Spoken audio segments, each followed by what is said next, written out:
अगर इंडिया की फोर्सेस भी मुझे सुन रही है, जितनी फोर्सेस मुझे आउट ऑफ कंट्री के सुन रही है, खुदा का हमारा साथ दे। पाकिस्तान की फोर्सेस ने, पाकिस्तान की पुलिस ने, पाकिस्तान की आर्मी ने हमारे बच्चों को, हमारे वर्षा को शहीद कर दिया।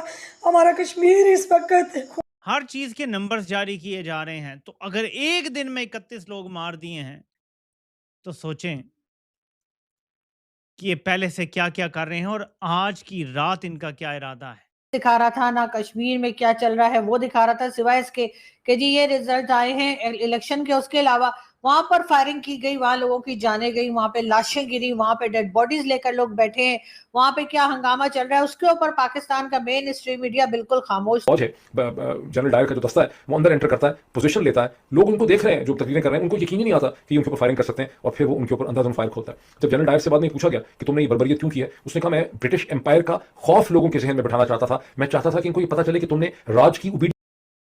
तो दोस्तों, पीओके के अंदर आसिम मुनीर ने जबरदस्त कत्लेआम मचाया है और इसके ऊपर अंतर्राष्ट्रीय कोर्ट से लेकर यूनाइटेड नेशन तक मुनीर के ऊपर भड़क गए हैं, क्योंकि इसने एक दिन में करीब 50 पीओके के लोगों को मार डाला है और अनगिनत लोग घायल हुए हैं और वो वहां से भाग गए हैं। इसके ऊपर पाकिस्तानी खास करके ख्वाजा आसिफ का एक बयान भी वायरल हुआ है, जिसमें इन लोगों को ये आतंकवादी घोषित कर रहा है, जिसके ऊपर बहुत ज्यादा मेरी इंडिया की फोर्सेस से रिक्वेस्ट है कि प्लीज़ खुदारा हमारा साथ दें। अगर इंडिया की फोर्सेस भी मुझे सुन रही है, जितनी फोर्सेस मुझे आउट ऑफ कंट्री के सुन रही है, खुदा का हमारा साथ दें। पाकिस्तान की फोर्सेस ने, पाकिस्तान की पुलिस ने, पाकिस्तान की आर्मी ने हमारे बच्चों को, हमारे वर्षा को शहीद कर दिया। हमारा कश्मीर इस वक्त खून से भरा हुआ है। हमारे कश्मीर में बहुत जुल्म हो रहा है। खुदारा हमारी आवाज़ बने, अल्लाह का वास्ता। फौज है। जनरल डायर का जो दस्ता है वो अंदर एंटर करता है, पोजीशन लेता है, लोग उनको देख रहे हैं जो तकरीरें कर रहे हैं, उनको यकीन ही नहीं आता कि उनके ऊपर फायरिंग कर सकते हैं, और फिर वो उनके ऊपर अंधाधुंध फायर खोलता है। जब जनरल डायर से बाद में पूछा गया कि तुमने ये बर्बरियत क्यों की है, उसने कहा मैं ब्रिटिश एम्पायर का खौफ लोगों के जहन में बैठाना चाहता था, मैं चाहता था कि इनको ये पता चले कि तुमने राज की ओबीडियंस कैसे करनी है, मतलब इसको कहते हैं मॉरल अथॉरिटी पॉलिटिकल साइंस में। चंगेज खान खोपड़ियों के मीनार क्यों बनाता था, क्योंकि जिस जमाने में ये 12वीं सदी, 11वीं 12वीं 13वीं सदी में जब ये चंगेज खान की चंगेजियत हमारे सामने आई थी, तो उस वक्त तो वैसे भी रवाज ये था कि जब जंग होती थी तो जो एबल बॉडीड मैन होते थे, जो जंगी सर्विस कर सकते थे, उन्हें कत्ल कर दिया जाता था, उनकी गर्दन मार दी जाती थी, औरतों को और बच्चों को गुलाम बना के बेच दिया जाता था। तो फिर खोपड़ियों के मीनार बनाने की क्या जरूरत थी? खोपड़ियों के मीनार चंगेज खान ने बनाने का जो रवाज शुरू किया इसलिए ताकि खौफ और हरास पैदा हो। हर वो शहर, मैसेज ये था, हर वो शहर जिसके लोग लड़ेंगे और लड़े बगैर सरेंडर नहीं करेंगे, वहां पर यानी मारा वैसे भी जा सकता है, लेकिन अगर जब फतह कर लेगी, मंगोल फौज फतह करेगी, तो उसके बाद सारे शहर को आग भी लगाएगी और खोपड़ियों के मीनार भी बनाएगी। और वो एक खौफ जो था वो पूरे सेंट्रल एशिया के अंदर, मशरक़ वस्ता में, यूरोप तक के खौफ था कि हमारे साथ जो है वो ये हो सकता है। इवन हिंदुस्तान के करीब भी बाज मंगोल जंगबाज जब आए तो यहाँ पर भी उन्होंने खोपड़ियों के मीनार जो है वो कायम किए। तो ये अभी नेतन्याहू ने गजा के ऊपर जो 2 साल तक बॉम्बिंग की है, क्या वजह थी? मॉरल अथॉरिटी, खौफ बिठाना, ताकि लोगों को पता चले कि हम कितना जुल्म हम तुम्हारे साथ कर सकते हैं। अब ये और बात है कि हमें जो कहानी सुनाई गई थी पाकिस्तान की फौज की, जर्नलों की, हमारी फौज, प्यारी फौज, पाक फौज, उसमें हम ये चीजें एक्सपेक्ट नहीं करते थे। असल में ये शायद हमेशा से ऐसा ही होता रहा होगा, क्योंकि बलूचिस्तान में तो हो ही रहा था, फॉर्मर ईस्ट पाकिस्तान में तो हुआ ही था, कराची में खून की नदियां तो बहाई गई, फाटा के साथ तो होता ही रहा। लेकिन उसके बावजूद हम चूंकि एक सुहाना ख्वाब देख रहे थे, और जब हम पैदा हुए तो हमारे जिस तरह से कानों में मतलब अजान दी जाती है, इसी तरह हमारी पीठ के ऊपर भी इन्होंने एक लगाया स्टैंप बेवकूफ़ी का, या को टीका लगा दिया, जिसके नतीजे में हमारे दिमाग के खुलिये जो हैं उन्होंने कभी ग्रो किया ही नहीं, और हमारे सामने की हकीकतें थी कि ईस्ट पाकिस्तान में इन्होंने क्या किया, बलूचिस्तान में ये क्या कर रहे हैं, फाटा में ये क्या कर रहे हैं, कराची में क्या हुआ, कैसे मुख्तलिफ गैंग बनाए गए, कैसे कभी सिपाही सहाबा बनाई गई, कभी सिपाही मोहम्मद बनाई गई, कैसे कत्लेआम कराया गया, ये सब चीज़ें हमारे सामने थी। लेकिन हमने तहिया किया हुआ था कि हमारी खोपड़ियां जो है ऐसी ही रहेंगी, इसलिए हमें समझ नहीं आई। तो इस सारे वाकयात का जो सारे हमारे सामने इस वक्त बहुत ही कर्मनाक वाकयात हो रहे हैं। आज़ाद कश्मीर के पहले हमारे साथ इस्लामाबाद का वाकया हुआ 26 नवंबर 2024 का, फिर हमने आज़ाद कश्मीर की वायलेंस देखी, फिर हम बलूचिस्तान की वायलेंस देख रहे हैं। इन तमाम चीज़ों का एक फ़ायदा ज़रूर हुआ है कि वो तमाम झूठ जो था उसकी तमाम कलई उतर गई है। वो किसी तरह दिखाते हैं कि डीमन या डाइन होती है, जैसे बहुत खूबसूरत मेकअप किया होता है, बारिश हो जाती है ऊपर से, फिल्में हॉरर मूवीज़ में दिखाते हैं, बारिश हो जाती है कोई एसिडिक किस्म की, सारा मेकअप उतर जाता है, और वो डाइन जो खूबसूरत औरत बनी हुई थी, उसकी जो 800 साल की उम्र थी या वो 8000 साल की गुड़िया थी, वो वहाँ नजर आ जाती है। करें, ये पाकिस्तान का वजीर दिफा है, ये क्या बोल रहा है? जैसा आदमी मेरे खिलाफ कोई बोलता है तो मोस्ट वेलकम। मुझे इस चीज़ से ना गूगर्स है, ना मैं कमेंट करना चाहता हूँ। सर, जो फोर्सेस पे हमले कर रहे हैं लोग, फोर्सेस के नौजवानों को शहीद कर रहे हैं, क्या उनके साथ डायलॉग होगा या नहीं जी, मेरा नहीं ख्याल कोई डायलॉग होगा। जो जिस तरह मैं फिर दोबारा कहूँगा कि मैं इनको हिंदुस्तान के साथ जो है ना, इन लोगों को ब्रैकेट करता हूँ, उसी ज़ुमरे में इस्तेमाल इनको शुमार करता हूँ जिसमें हम हिंदुस्तान को दुश्मनों की सफ में देखते हैं।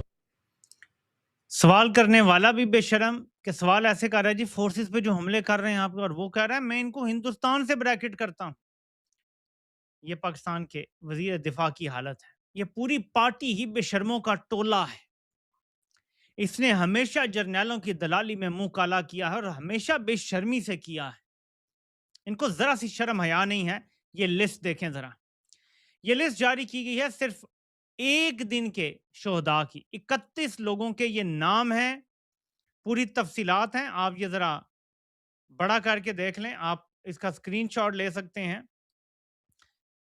हर चीज के नंबर्स जारी किए जा रहे हैं। तो अगर एक दिन में 31 लोग मार दिए हैं तो सोचें कि ये पहले से क्या क्या कर रहे हैं और आज की रात इनका क्या इरादा है।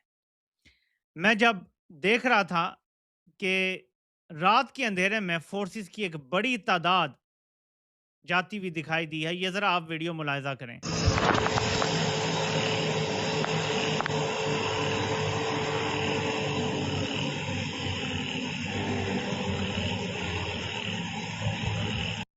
ये आपको डाले नजर आ रहे हैं पीछे, बड़ी तादाद में गुजर रहे हैं रोड से और आपको ये जाते हुए लगातार नजर आते जाएंगे। ये सब डाले हैं फोर्सेस के।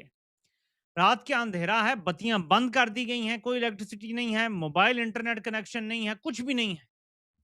ये जो भी ऑपरेशन कर दिखा रहा था, ना कश्मीर में क्या चल रहा है वो दिखा रहा था, सिवाय इसके कि जी ये रिजल्ट आए हैं इलेक्शन के। उसके अलावा वहां पर फायरिंग की गई, वहां लोगों की जाने गई, वहां पे लाशें गिरी, वहां पे डेड बॉडीज लेकर लोग बैठे हैं, वहां पे क्या हंगामा चल रहा है उसके ऊपर पाकिस्तान का मेन स्ट्रीम मीडिया बिल्कुल खामोश था। वो जो शत्रुघ्न सिन्हा साहब कहते हैं ना खामोश, बिल्कुल वो वाली खामोशी जो थी और सन्नाटा जो था वो मेन स्ट्रीम मीडिया पर था। लेकिन जो जेनजी और उनके जो प्रोटेस्ट चल रहे थे 5-6 दिन नॉन स्टॉप, सुबह से लेकर रात तक, जब तक के टीवी बंद नहीं कर देते लोग, जब तक के लिए जो है वो पाकिस्तान के मीडिया ने, मेन स्ट्रीम मीडिया ने धड़ाधड़ वो न्यूज दिखाई है और उसके ऊपर डिबेट्स तक कराई है, उसके ऊपर बातचीत चली है। लेकिन हाँ, फॉरेन ऑफिस ने कह दिया हमारा कोई लेना देना नहीं। अगर आपका लेना देना नहीं था और अगर आप वाकई में कोई इंटरफेयर नहीं कर रहे थे या आपको कोई दिलचस्पी नहीं थी तो आपको फिर मेन स्ट्रीम मीडिया को भी कहना चाहिए था कि इसके ऊपर शोज ना करो। लेकिन वो तो कर रहे थे, वो तो न्यूज भी दे रहे थे, सब कुछ चल रहा था। और जब कश्मीर की बारी आई और कश्मीर में आग लगी, कश्मीर में लोगों को मारा गया, कश्मीर में जो कुछ हुआ और एक तूफान बदतमीजी जिसे कहते हैं कि शर्म आनी चाहिए पाकिस्तान की स्टेट को, जो ये कहते हैं कि कश्मीर हमारी शहर आ गए और जी हम भारत साइड कश्मीर भी ले लेंगे और कश्मीरी जो है वो हमारे साथी हैं और ये है वो है। उनको शर्म आनी चाहिए जो कुछ इस वक्त कश्मीरियों के साथ किया गया। तो दोस्तों, कई लोगों को पाकिस्तान ऑक्युपाइड कश्मीर काफ़ी ज़्यादा अच्छा लगा करता था। पाकिस्तान के प्रति वे काफ़ी ज़्यादा नरम रवैया रखते थे और पाकिस्तान को भारत से अच्छा समझते थे। अब देख लो पीओके के अंदर क्या हुआ है। आसिम मुनीर ने ओपन फायर करके कई पीओके के आम नागरिकों को मार दिया है। पीओके के लोग धड़ल्ले से भारत से मदद की गुहार लगा रहे हैं कि हमें बचाओ, अन्यथा आसिम मुनीर हमारा विनाश कर देगा। इसके ऊपर यूनाइटेड नेशन से लेकर अंतर्राष्ट्रीय कोर्ट सब आसिम मुनीर को फटकार लगा रहे हैं, पर मुनीर किसी की सुन नहीं रहा है। अब असली पंगा क्या है कि आसिम मुनीर ने पीओके के जो लोकल पार्टियां थी, यानी जो आम लोगों की पार्टियां थी, उनके ऊपर प्रतिबंध लगा दिया और खुद की जो पार्टियां हैं, यानी पाकिस्तान की नेशनल पार्टियां जैसे कि शहबाज शरीफ और बिलावल भुट्टो की पार्टियां, इनको पीओके में चुनाव लड़वा रहा है। यानी एक प्रकार से अपने मन की सरकार पीओके में आसिम मुनीर बना रहा है। इसके ऊपर पीओके के लोग उनका विरोध कर रहे हैं और आसिम मुनीर के विरोध करते लोगों के ऊपर ओपन फायर हो रहा है, जिसमें करीब 50 से भी ज्यादा लोग कल ही आसिम मुनीर ने मार दिए हैं। मीडिया पूरी तरीका से बंद है, इंटरनेट बंद है और कई लोगों को उठाकर गायब कर दिया है आसिम मुनीर ने। इसके ऊपर अंतर्राष्ट्रीय न्यायालय से लेकर यूनाइटेड नेशन तक आसिम मुनीर को फटकार लगा रहे हैं, परंतु आसिम मुनीर किसी की सुनने को तैयार नहीं है। भारत ने भी इसकी कड़ी आलोचना करी है और भारत ने कहा है कि पीओके हमारा हिस्सा है, इसके ऊपर, इसके नागरिकों के ऊपर ये अत्याचार भारत बर्दाश्त नहीं कर